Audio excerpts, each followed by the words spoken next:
Vamos a platicar sobre lo que está pasando en diferentes puntos del Estado de México, que ya usted lo escuchaba, el caso precisamente de Texcatitlán, así como también de Ocotlán, en donde la gente se rebela en un momento dado ante las agresiones por parte del crimen organizado. ¿Cómo entender, cómo profundizar sobre estos fenómenos? Está con nosotros y se lo agradecemos, por supuesto, con muchísimo gusto, el analista Carlos Pérez Ricart.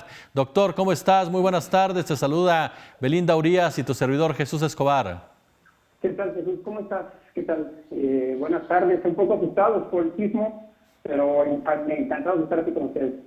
Muchas gracias, querido Carlos. Efectivamente, ya sabes que el sismo de una u otra manera siempre mueve absolutamente todo y te agradecemos mucho que tomes la llamada. Oye, de entrada te preguntaríamos precisamente cómo entender esta reacción por parte de la ciudadanía. ¿Qué es lo que desvela una reacción de esta manera, tanto en este caso que ha generado tanta polémica del Estado de México, de Texcapilla, pero también ahora lo que se da a conocer de una población que hace justicia por su propia mano e intenta linchar a dos extorsionadores?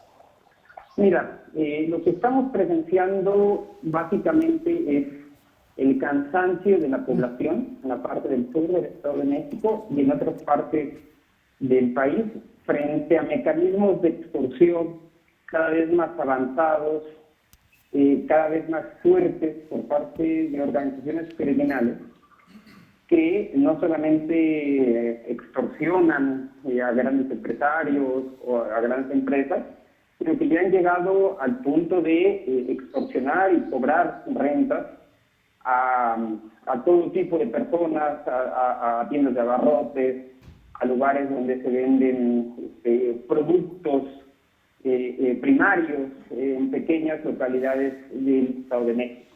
Es tal el grado de extorsión que las comunidades, la población, pues se ha organizado para decir ya basta frente a esto, ¿no? Estamos ante las dos cosas. Por un lado, el avance de la extorsión y por otro lado también la organización de estas personas para evitar que sus pocas rentas sigan siendo tomadas de manera ilegal y criminal por parte de estos grupos. ¿Forma parte, Carlos, en un momento dado también de una especie de política, o más bien dicho, de necropolítica por parte del crimen organizado, este sometimiento a la población? El sometimiento lleva, como sabemos, 15, 20 años.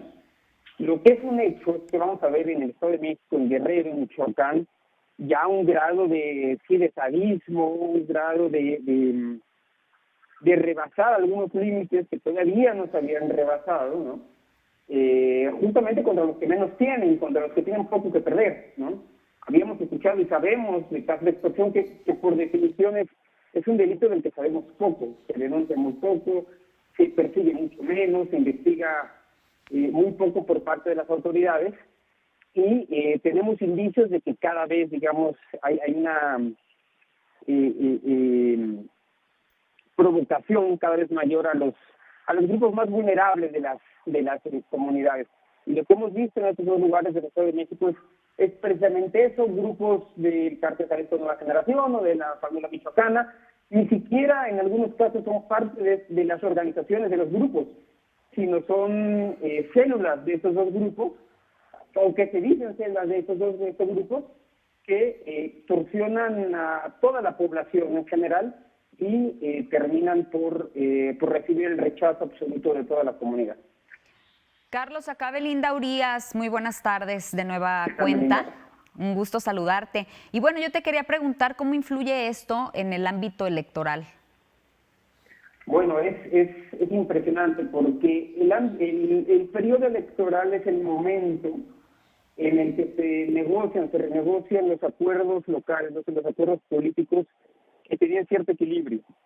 Entonces, la ventana electoral son esos 6 meses, 8 meses, en los que hay esta renegociación con las autoridades, en las que los grupos del crimen organizado empiezan a futurear, por así decirlo, a pensar por qué caballo apostar, y se recrudece el crimen, ¿no? Se recrudece porque justamente en el momento en donde ellos pueden presionar para que sus candidatos, sus precandidatos sean aquellos que puedan ganar potencialmente la elección.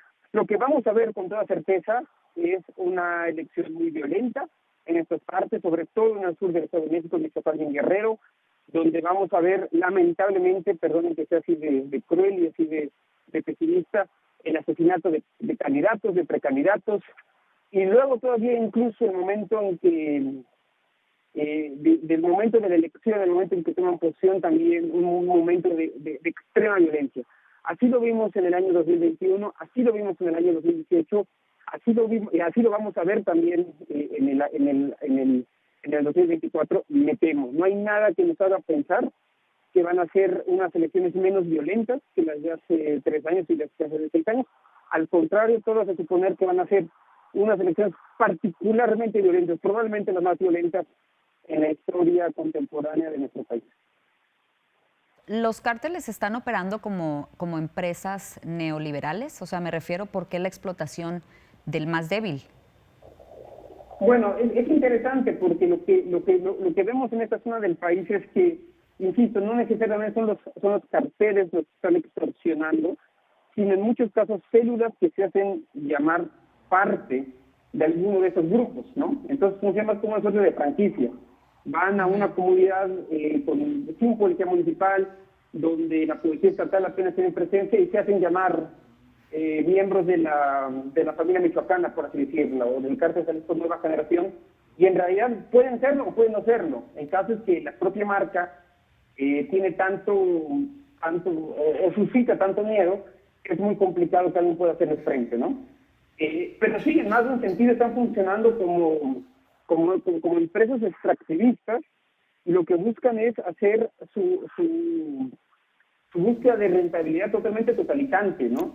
Y entonces ya no solamente, insisto, se preocupan por algunos empresarios, sino que están buscando que toda persona que extraiga algún tipo de renta legal esté sujeta a sus mecanismos de extorsión. Y la población ha dicho basta, ¿no? Creo que de buena manera, y arriesgando sus vidas ha intentado poner alto esto. De sobra está decir que están en una simetría total, ¿no? Estas poblaciones son muy vulnerables a que pueden ganar, digamos, una batalla, pero esas células del crimen organizado simplemente van a volver. Es casi inevitable que vuelvan si el Estado no hace algo al respecto. No basta protegerse como comunidad frente al crimen. El Estado tiene que ser en última instancia quien se encargue de proveer seguridad a estas localidades. Carlos, te agradecemos muchísimo que nos hayas acompañado en esta tarde y te vamos a seguir molestando más adelante. Hasta luego. Muchísimas gracias. Un gran abrazo. Excelente Gracias tarde a igualmente. Carlos Pérez Ricard. Oiga, a ver, lo último que está